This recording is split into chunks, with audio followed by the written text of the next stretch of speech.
Bante, I just wanted to say really All quickly right. that I've Yes.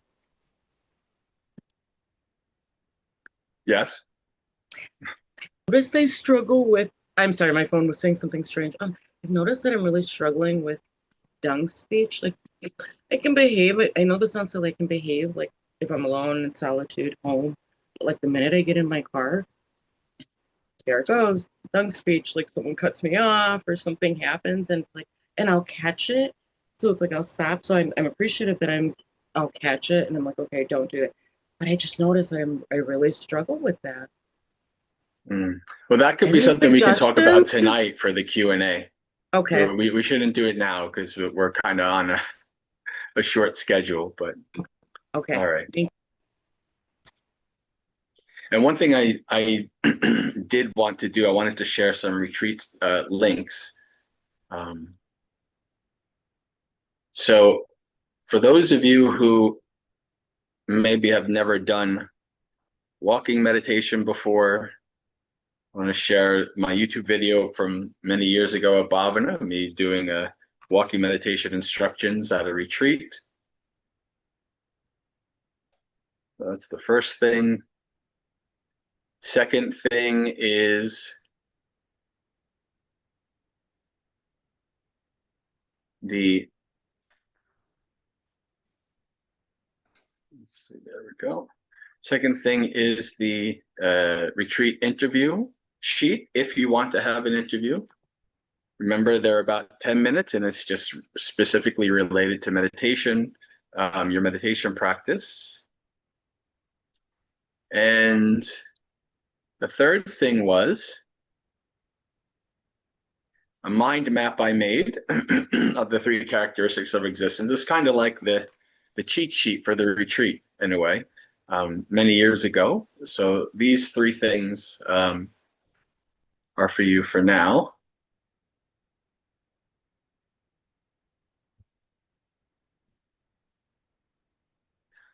All right,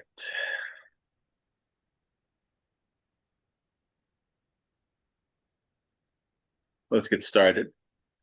Namo tassa bhagavato arahato samma sambuddhassa. Namo tassa bhagavato arahato samma sambuddhassa. Namo tassa bhagavato arahato samma sambuddhassa. Okay, friends. So today, for this first block, we're going to be covering perhaps the most important characteristic of existence, because it's the characteristic of existence through which everything else flows. Through the other characteristics of existence, through all the Buddhist teaching, it all flows from anicca.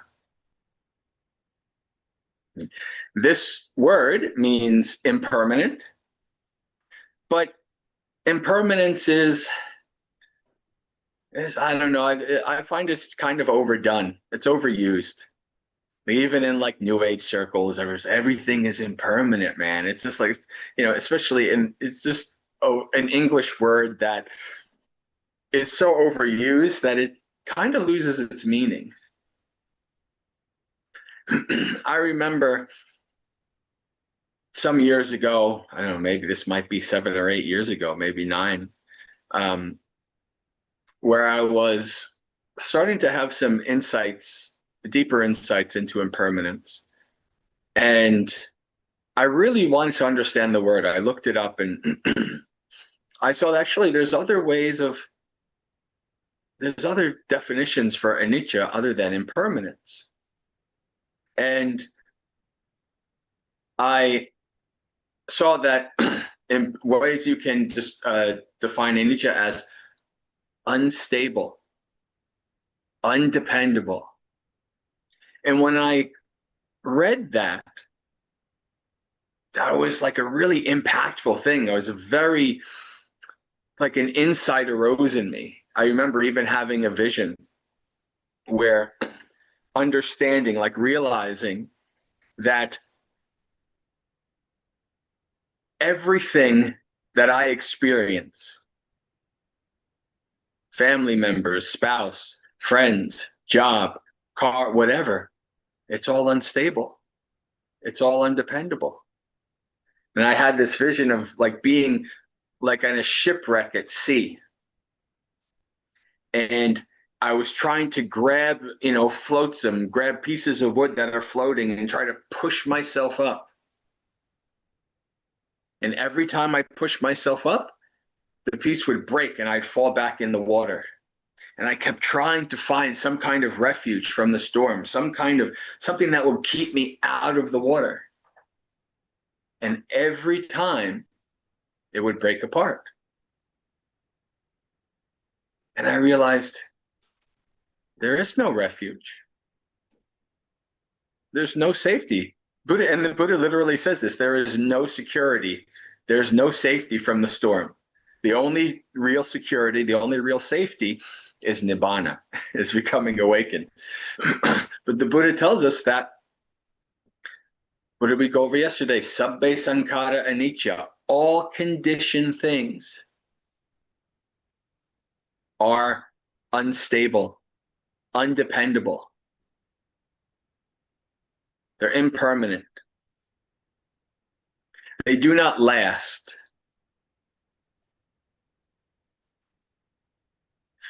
So this is a truth that we, as we do our practice, as we develop the Noble Eightfold Path, this is a truth that we start to understand. And indeed, I have some various sutta quotes for this talk, as always, because everything I say is rooted in the suttas. If I'm, unless it's my own personal experience, I'll say that. But I want to show you that when I say things, it's not just, coming out of nowhere. It is what the Buddha has said. And so, in all of the sutta links, everything that I go over in this retreat, you will have a reference sheet at the end of the retreat that has all of that. So you can see for yourself. So this first one is about the perception of impermanence. And this is what we're going to practice, perception of impermanence, for our guided meditation.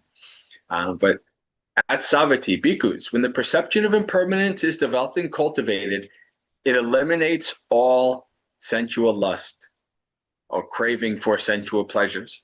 It eliminates all lust for existence, being born again and again.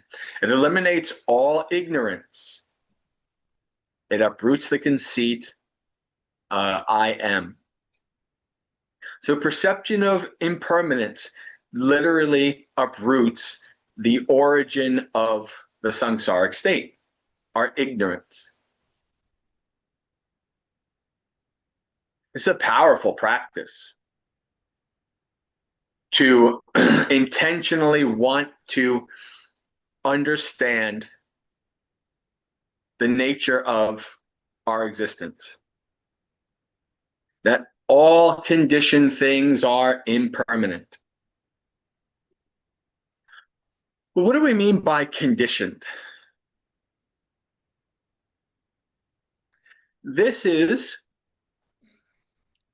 the word sankhara.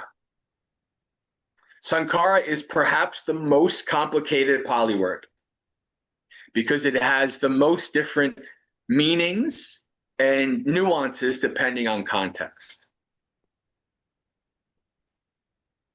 But when we're talking about sabbe sankhara anicca, what we're talking about is the coming together of component parts.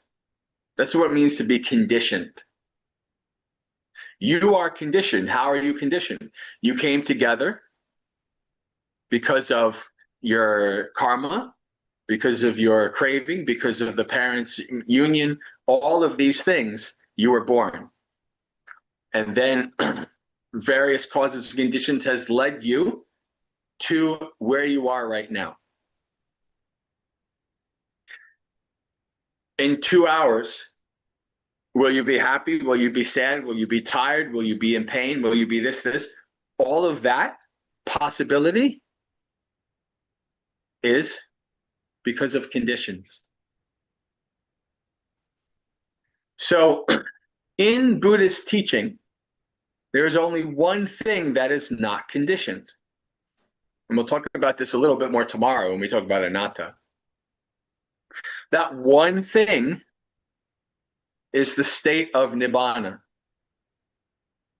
After a awakened being has become fully extinguished, that is the only thing. So in the Buddhist teaching, when you hear all conditioned things are impermanent,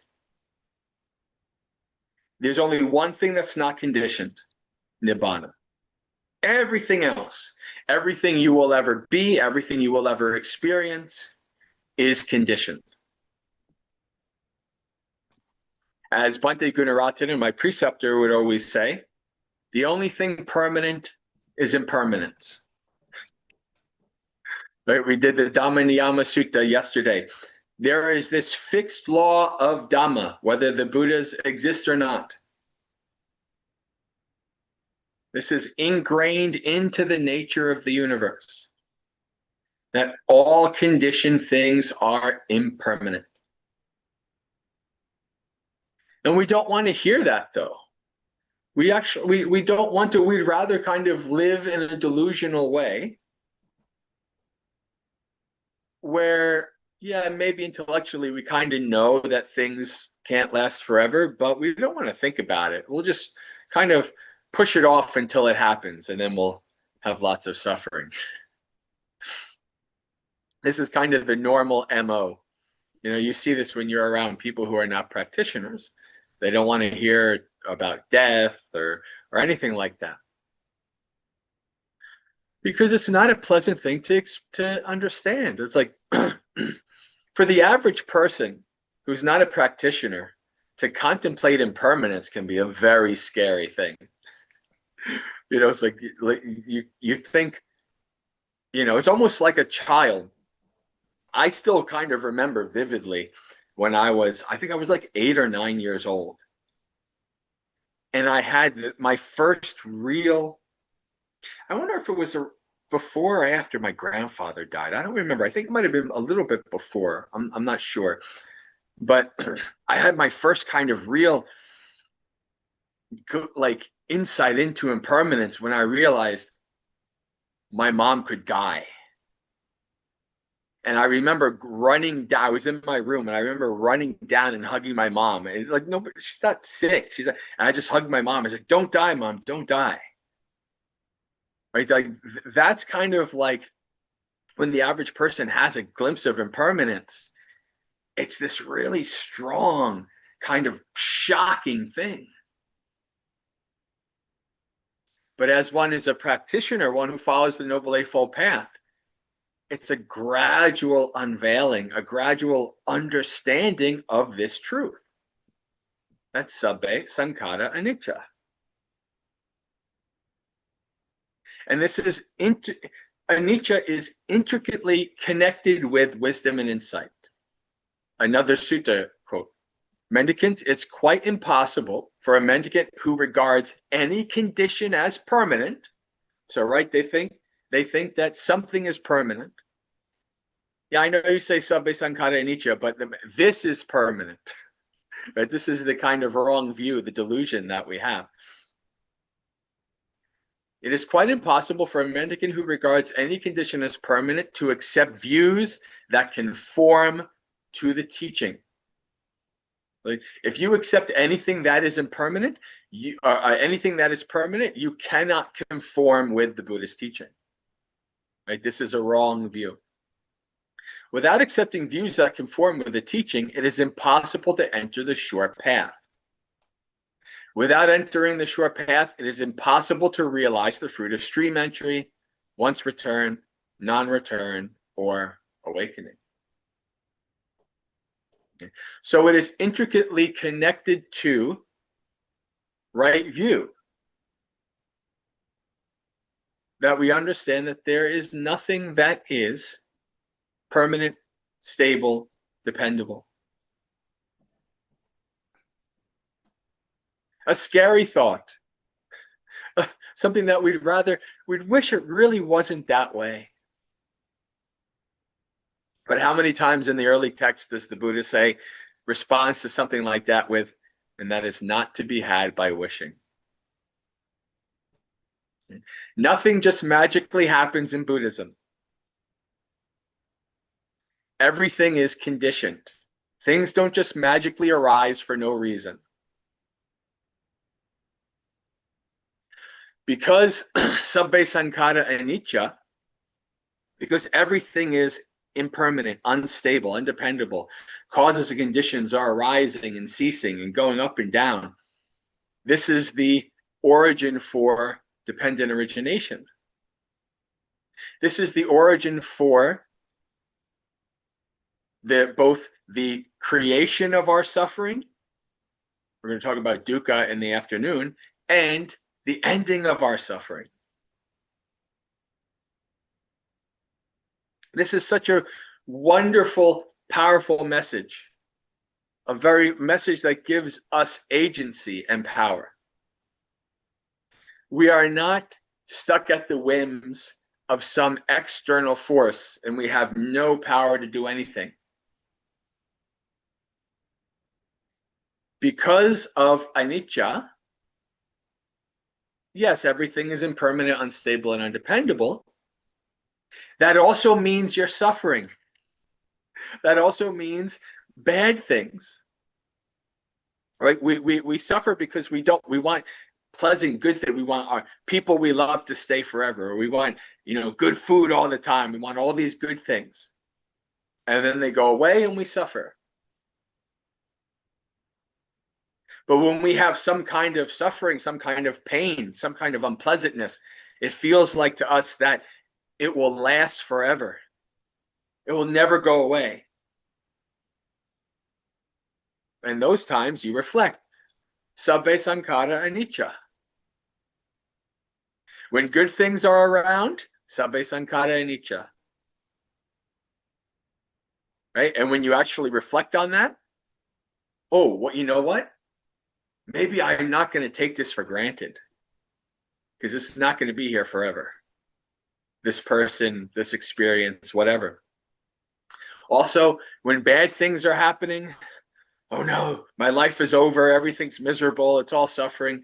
Sabbe sankhara anicca. This too will pass. This is also not going to last forever.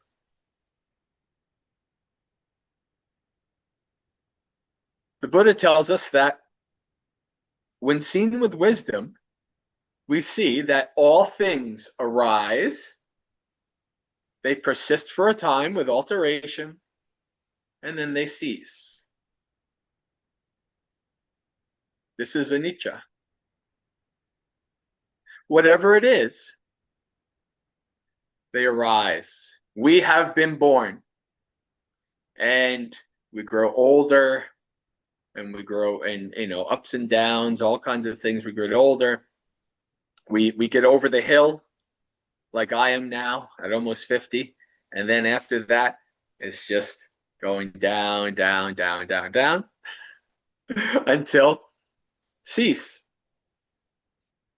This is how it is. We get bigger, we get stronger, and then as we get older, the bones and everything starts to, we get actually shorter and we start to get hunched over a little bit and everything becomes weaker until the body is done. It lies cast away on the ground like a useless tree stump. This is everything. All things that you will experience arise and cease. When we did the meditation last night, following the breath, where's the breath? Arise, cease. Arise, cease. Thoughts are arising. They're there for a time, they go away. You're just constantly seeing that arising and that ceasing. You're paying attention to this experience in this way. And that can be a good training for everything else. You start to pay attention to the mind and you just see how much is arising and ceasing and how quickly. Right, there's a sutta where a Brahmin is arguing with the Buddha about what is self and what is not. And the Brahmin says, I know the body's not self, but the mind is self. And the Buddha says, The mind is so up and down, is so impermanent, that if you were going to take something as permanent, you should rather take the body, because at least the body is is changing more slowly than the mind. Because this is this when we sit down to meditate, that's what we're seeing. This up and down, arising and ceasing. Causes and conditions arising, that anger, that lust, that pain, that didn't arise out of nowhere. It arose due to causes and conditions. You start meditating, a half hour later, your back is, oh, my back hurts. Did you do the mindful scan of the body? Right? Did you train yourself to understand your posture to the point where you can see that this little pain right now is going to be very painful in a half hour? Then you start to see, oh, this led to that. Right? You start to understand this causes and conditions.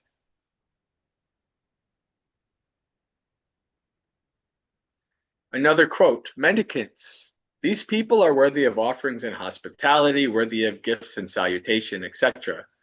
And there's 7, but for our purposes, we're just going over the one. First, take a person who meditates observing impermanence in all conditions.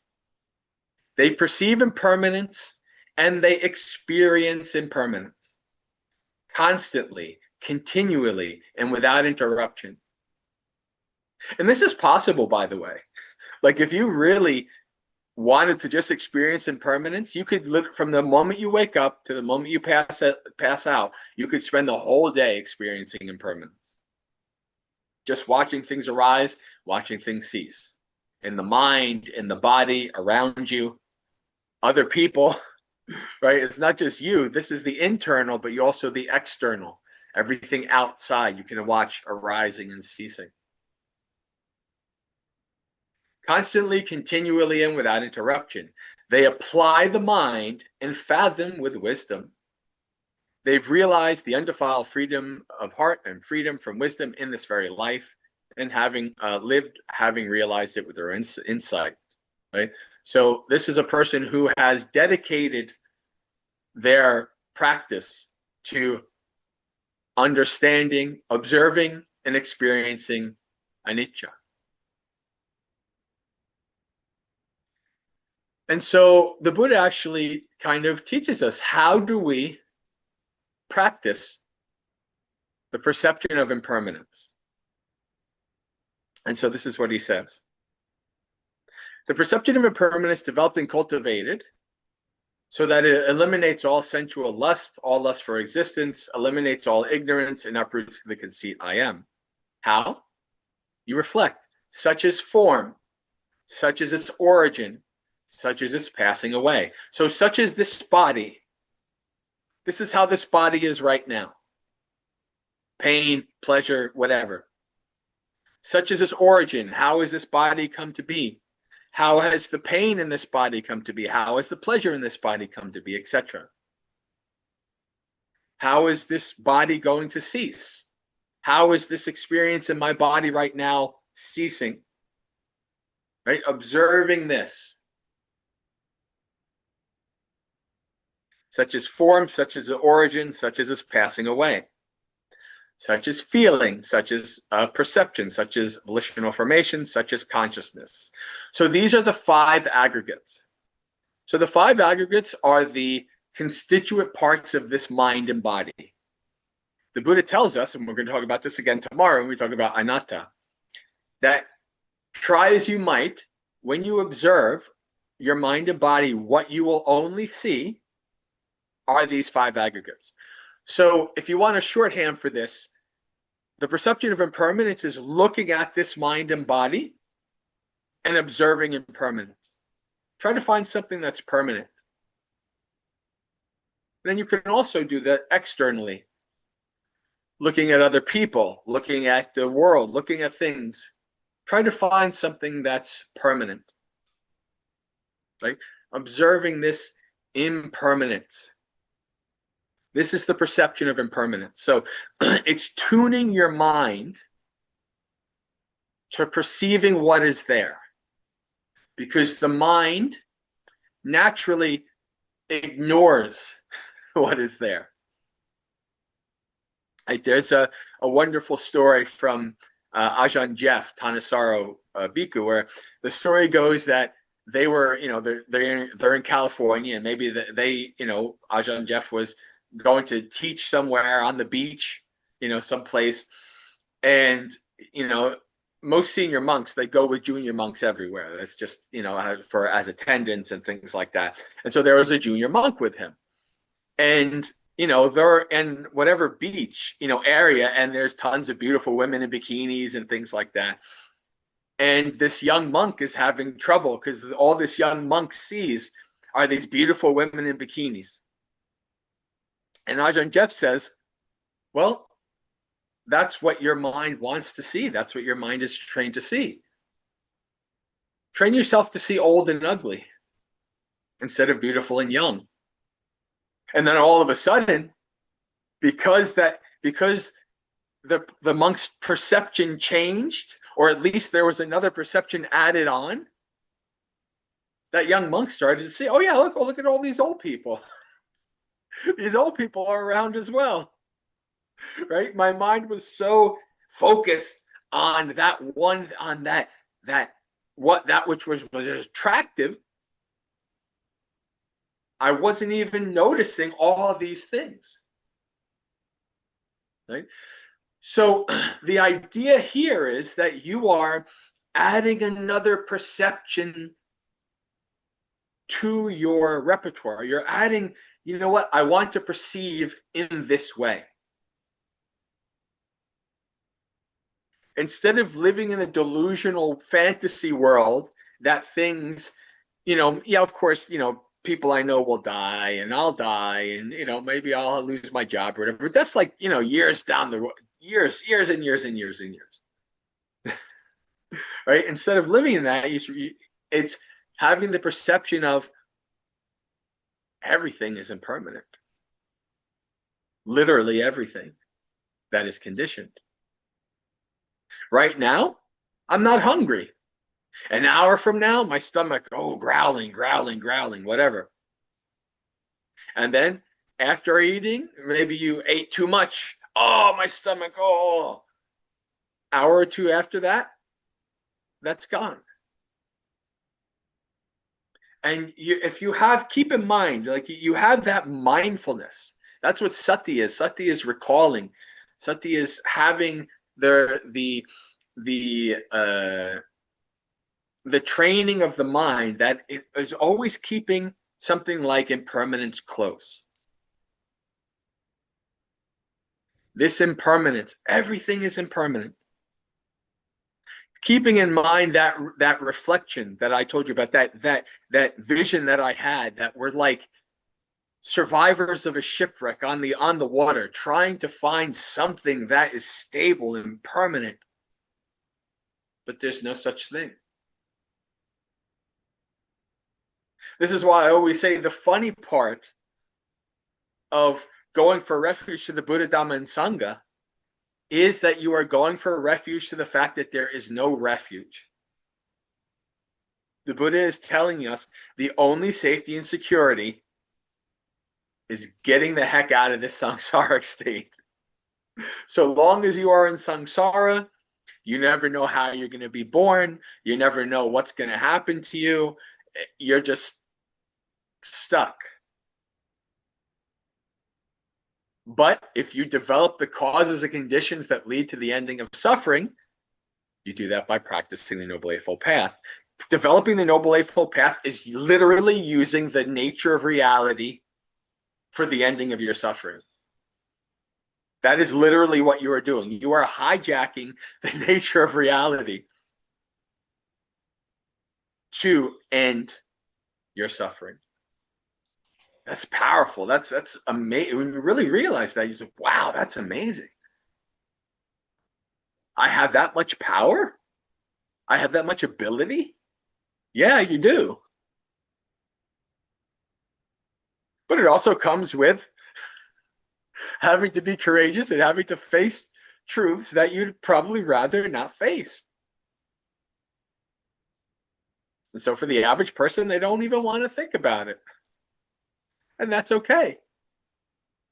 But for the few people who want to start to cross the stream instead of running up and down the near shore, as we talked about during Morning Monastery Experience the other day, for the few of us who at least want to try, we start to face, you know what? Sabe Sankara Anicca. This is how it is. And so why don't we now do our meditation? Why don't we practice reflecting on Anicca? So set your body up in whatever comfortable and stable position works for you.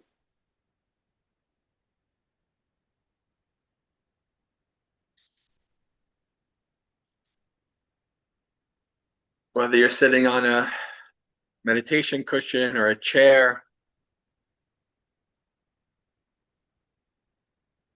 start by doing the mindful scan of the body.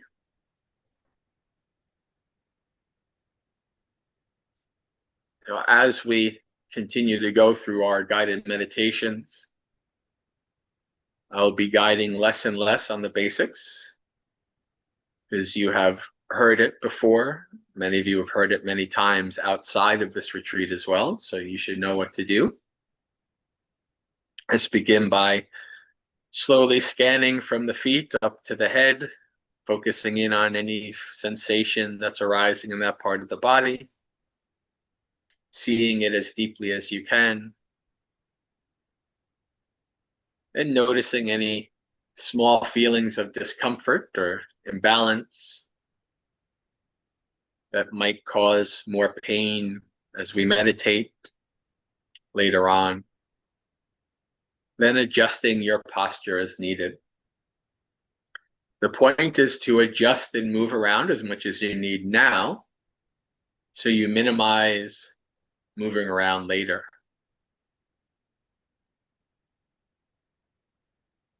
You can have your mind and your body become calm and quiet. You'll be able to see impermanence, anicca, at deeper, more subtle levels.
Whenever you're done doing the mindful scan of the body, you can switch over to following the breath. Take your 3 deep breaths, lay down your burden.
Remember, whenever you're distracted away, no need to get frustrated. Just simply acknowledge, let go of the distraction, and then return. Doesn't matter how many times you get distracted away. Reflect on the impermanence of your ability to follow the breath. You start to follow the breath, and 10 seconds later, you're lost in some thought world. And even what you're getting lost in is not the same. It's changing. One thought, one scenario is arising, playing out, going away. Another scenario is arising, playing out, going away.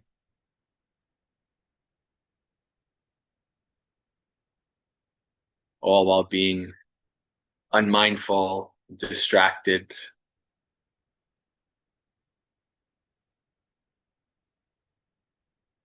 Once you become aware of that, just acknowledge, let go, and return. Keep coming back. and keep observing as you go away, coming back, going away, till eventually you're longer and longer staying with the breath. Time periods between distractions is growing larger.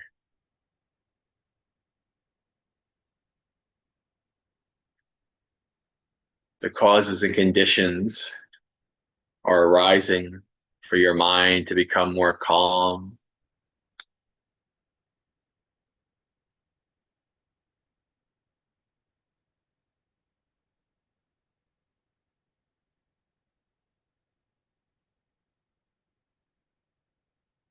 Train your mind in this perception,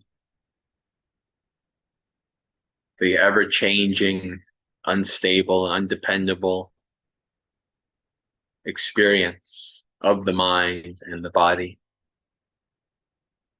as you follow the breath.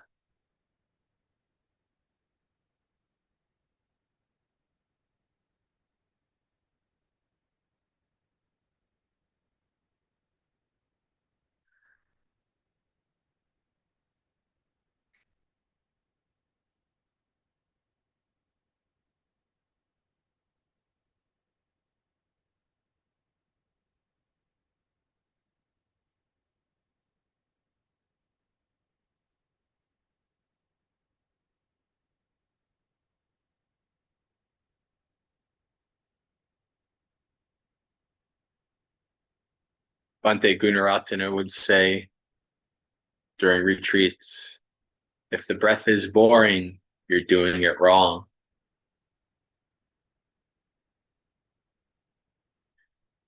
What this means is if the breath is boring, you're not paying attention enough. You're not seeing the changing nature. You're not seeing Anicca. And you observe Anicca,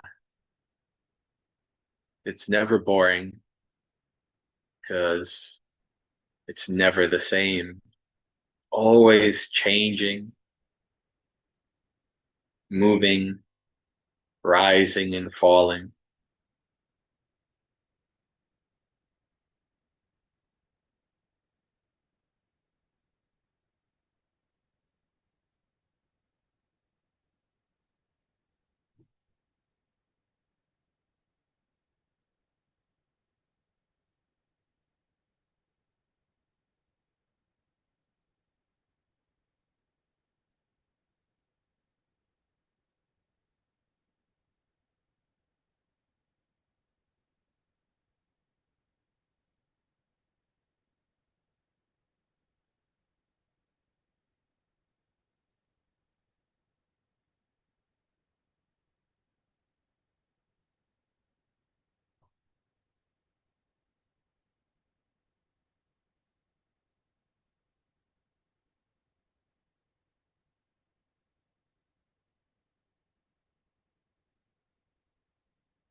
Acknowledge, let go, and return. Remember the breath is home base.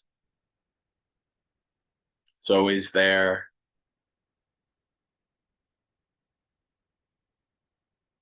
Come back to the breath and do your best to follow it towards a more calm and tranquil mind. A mind that sees things as they are in deeper ways.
Remember to check in with the state of your mind.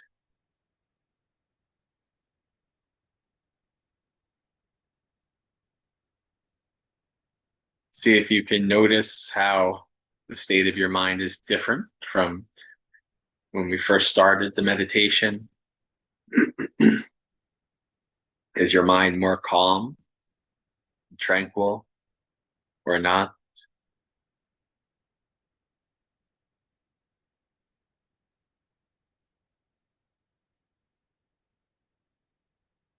Are you sticking with the breath longer than you were when you first started,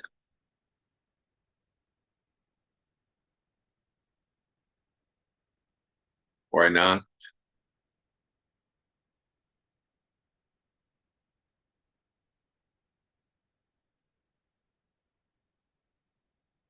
If your mind is more calm and you're sticking with the breath longer, try to focus in and see more subtle characteristics of the breath.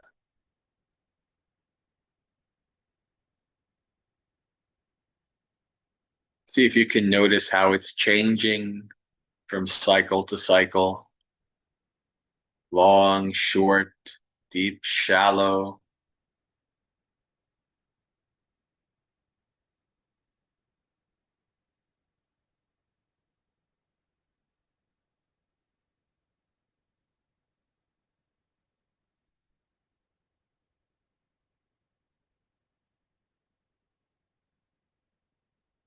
Train your mind to see changing flow, movement.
From now until the end of the meditation, we'll switch gears a little bit. Instead of focusing on one object, the breath, open your focus and awareness towards the whole body and mind. Wide open awareness.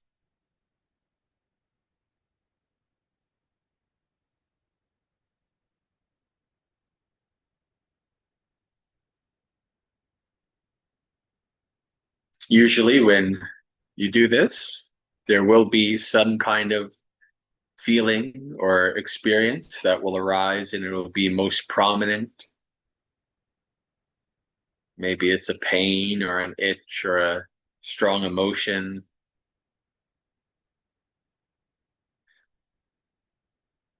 Whatever arises, that is your object of meditation for however long it is there.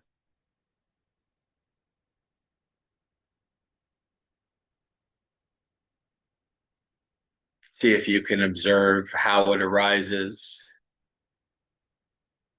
If it stays for a while, observe how it's changing while it's there.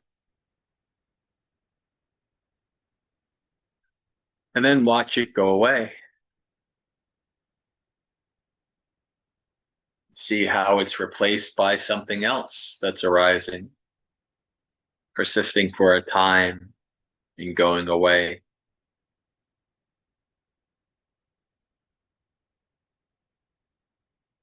You have a pain arising.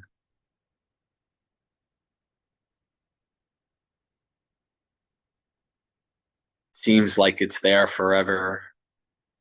Might even seem like it's one solid mass of something.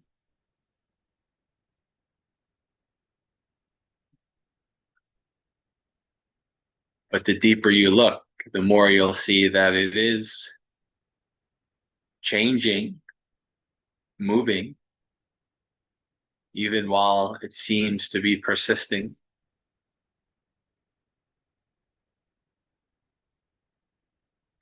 So maintain this open awareness. Observe as deeply as you can whatever is arising and ceasing most prominently. And in times where maybe there isn't anything particularly arising, you can bring your focus to your breath or anything in your field of experience that you can contemplate its instability, impermanence, undependability. Train and develop perception of impermanence, of anicca, in whatever experience you have.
Slowly start to open your eyes, becoming aware of the room around you, your body's position in it.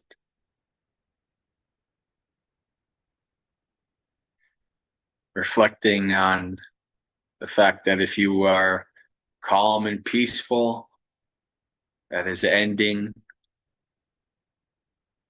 If you are in pain and struggling, that is also ending.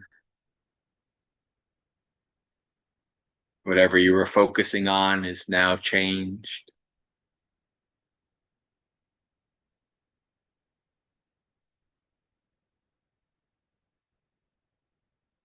One who has the perception of impermanence is not uh, overly affected when things change. The meditation is over now. My mind is starting to be active again. There will be a time when it goes back to being calm and quiet again. This is simply the nature of things. All right. Let me share a link.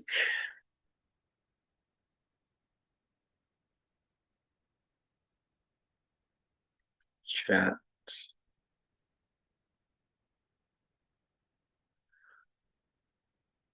Quick check, by the way. The last retreat, somebody said that the Zoom's audio, whatever, actually cuts out the sound of a bell. So can you hear this?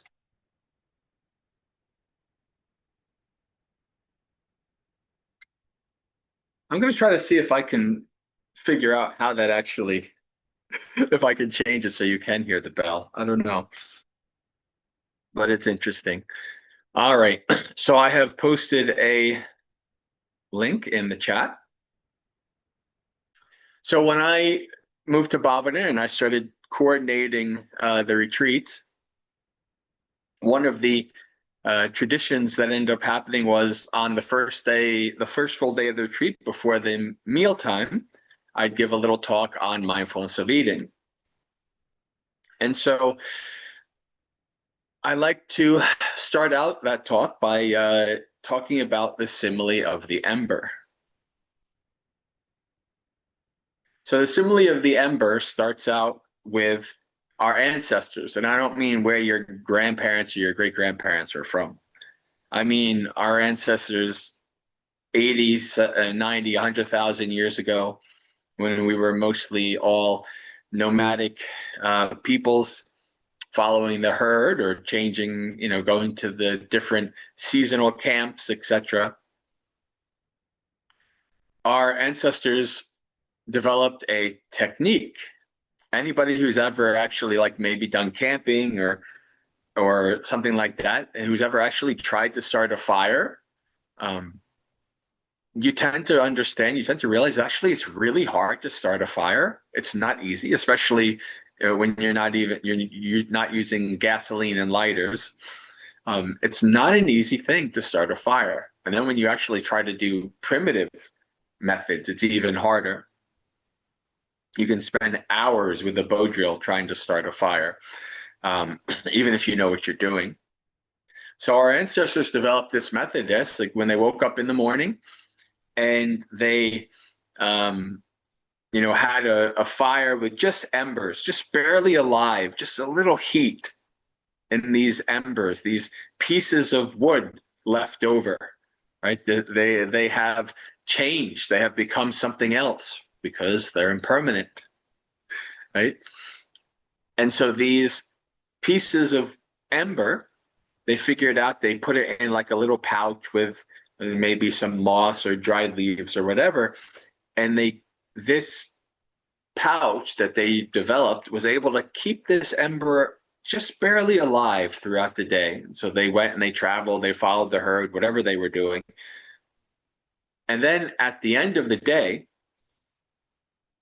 when they set camp for the night, instead of having to go through the whole process of starting a fire anew, they were able to take that ember and they put it, you actually can see this. You look on YouTube, you can watch this, people doing this.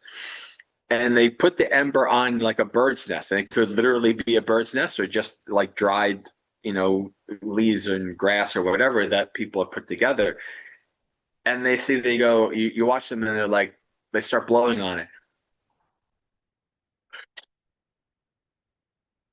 And then whoosh, flames arise out of this ember. And then you just put it in the fire pit, and there's your fire. Right? In this simile, the simile of the ember is your mindfulness. So normally what happens is maybe the people, the traditional advice that most meditation teachers will give is meditate for a half hour in the morning, a half hour in the evening. And so in the morning, you wake up and you start to meditate, and for the first 25 minutes, your mind's all about what you need to do for the day and how will this happen and how will this go and oh, this is not going to be good, yada, yada, yada. And then maybe like the last 5 minutes, your mind is calm and peaceful. And then the bell rings and you're off to the races. Then the end of the day comes and you decide to sit down and do your half hour. And for the first 25 minutes, it's all about, I can't believe this person did this or that happened and that person cut me off in traffic, and all of your mind going and going and going. And then maybe the last 5 minutes, it's calm and peaceful and the bell rings and then you go to bed. When one who really understands the practice, you do that morning meditation, you get up, the practice isn't over. It just started. It's the beginning of the day. The practice has just started. So you get up and you take that ember of mindfulness with you. I remember over the years of doing this simile at Bhavana, people would start coming back and they'd say, Bhante, I started carrying the ember of mindfulness and it actually works. I'm doing good. I'm, carrying the mindfulness with me throughout the day. I say, good. Good job. Keep doing it. But you remain, you train yourself, you develop yourself. This is what our last retreat, on Satipatthana retreat, we talked about this. Developing yourself that you are mindful throughout the day. Whatever you're experiencing is your practice. It doesn't end. Especially when we're talking about developing the perception of impermanence. You can go throughout the day, you reflect, what has come and gone in the last hour? How many thoughts, how many feelings, how many experiences? So many things have come and gone. You try to be mindful throughout the day, right? Observing, being aware, investigating. Right? This is where Satipatthana is really important. And then when you come to the end of the day and you sit down and meditate, right, your mind is not needing to rehash all these things. You've been mindful and clear comprehending throughout the whole day. And when you sit down, mind can be calm and quiet from almost the beginning. And you maintain your mindful practice till you go to bed and you wake up and you reflect on the impermanence of your consciousness. Because it seems like just a second ago you were resting your head on the pillow and now you're waking up. What happened with your consciousness? It went away and it came back. Consciousness is impermanent. And so then you wake up and your practice begins anew. And the morning practice, the morning meditation is calm and peaceful. You're mindful throughout the day, etc. This is what it means to carry forth the ember of mindfulness, where your practice is, as long as you are awake, you can practice. Whatever whatever part of the practice, whatever aspect of the practice, you can practice. Whatever you're experiencing. And so eating is no different. So mindfulness of eating starts before you've even started to eat. Maybe you're cooking, maybe you're deciding, oh, what am I going to order, whatever it is. Right there, you can start your mindfulness of eating practice. Observe anticipation, observing what's happening in the body. Is there grumbling? Observe what's happening in the mind. You're craving, oh, I want this. This is what I want for lunch. I don't want that for lunch. You observe that whole process. And then once you have the food in front of you, you observe the smell, the anticipation, you're sitting down, and you take your first utensil, or maybe even you use your hands, whatever you use, chopsticks, fork and knife, hands, it's all the same thing. And you have some food and you bring it up to your mouth and then you put it in there. And normally what happens is the average person who's not being mindful what's happening, the food is in their mouth, they already have another thing lined up. It's like an assembly line, unmindfully just shoveling food into your mouth. And then you're probably also on your phone, or maybe you're watching TV, or maybe even before cell phones, there were people still ate unmindfully. There was cereal boxes. I remember as a kid reading the cereal box. There's newspapers, whatever. This is what we do. We just are distracting ourselves, or maybe we're talking to people and we're just shoveling food in unmindfully, just like an automated process. And whatever we're trying to observe and we're trying to investigate, we're trying to take ourselves off that automation, off that autopilot. So your practice, you take up the utensil, whatever, you put the food in your mouth, and then you put the utensil down, and you put your hand down. And why I say I put the hand down is because the split second you become unmindful, the hand has the utensil and the food and it's back to the automation. So I remember when I was training myself in this, I put my hand down and I'd say, like, stay. Like you're telling a dog to stay. And I even could maybe like briefly put my focus on the feeling of my hand on the table or whatever, just to kind of connect with that feeling, and then bring my mindfulness to what is happening in my mouth. And if you're trained enough, you could actually recognize for even a split second the feeling in your hand is different because your hand is lifted and it's going for the utensil, and you just nope, back, right? And so then you put your focus on what is happening. You have different, the food, the taste in your mouth. Observe that taste. Observe you like, you dislike, whatever. And then observe the process of you have different teeth for tearing, teeth for crushing. You observe that process of the food being masticated. As one of my favorite monks, Bhante Silananda, who used to live at Bhavana, he would say, I remember this from when I was on retreat as a layperson, he would say, observe how solidity turns into liquidity, right? You're observing the process of that food changing, how it's becoming something different. Its constituent parts are actually breaking apart. It's changing. It's anicca. Observing how the taste is changing. The taste has gone away. The texture is changing. Maybe you liked the texture when it went in your mouth, but now you don't like the texture. It's kind of, right? And then you can observe how the food gets funneled. The tongue is like an orchestra conductor. The tongue is going here, there, pushing things here, pushing things there. It's really interesting. You observe this whole process. You can observe the food being funneled, and then it goes down the throat. And then the craving, just, oh yeah, I want another one. You observe getting the food, putting in your mouth, putting the utensil down, putting your hand down, back to that. And then after you've done this for a couple of minutes, observe your stomach. It's getting full,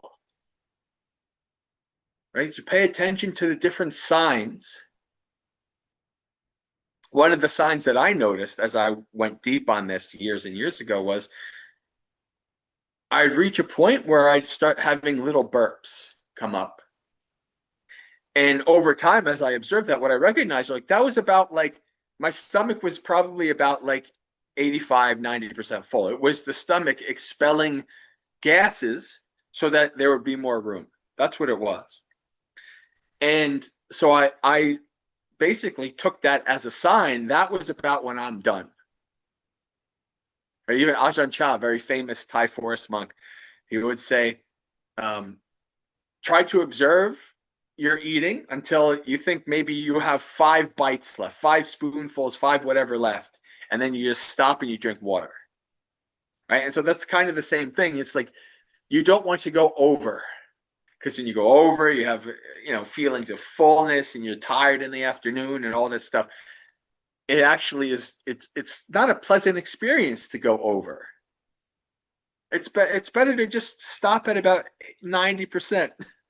Just have some water, whatever. So you want to try to observe that feeling and that process as well of I'm almost full and this is okay, because you'll notice a tug of war in your mind. I want more, right? That part of you that wants more is not thinking about, oh, I'm over full. We're going to talk about that. We're going to talk about the danger of things today when we talk about dukkha later on in this afternoon. That part of you that wants more just wants more. You have to learn how to say no to that part. No, we're done. You'll have some more later, right? There's always dinner, or there's always tomorrow morning. There's always whatever. And so you observe this whole process. And then when you're done, you're done. And so once you're done eating, you're done with your chores, at 1 o'clock, walking meditation. You can do it inside if there's enough. You can do it outside. I always recommend meditating outside. If the weather's okay and you're comfortable doing so, I prefer. I always recommend. I say meditating outside is the best, especially when it comes to walking, because there's more distractions outside and it trains you. It's good training. But we'll do our walking meditation from 1 to 2, and then we'll be back at 2 o'clock Eastern time for the another Dhamma talk and meditation and continuing of the retreat. So have a fruitful and beneficial couple hours break. Eat mindfully, act mindfully, have good walking meditation practice. And again, if you've never learned any walking meditation, I have the link in the description there in the chat. And then we'll be back at 2 p.m. Eastern to continue on with the retreat. So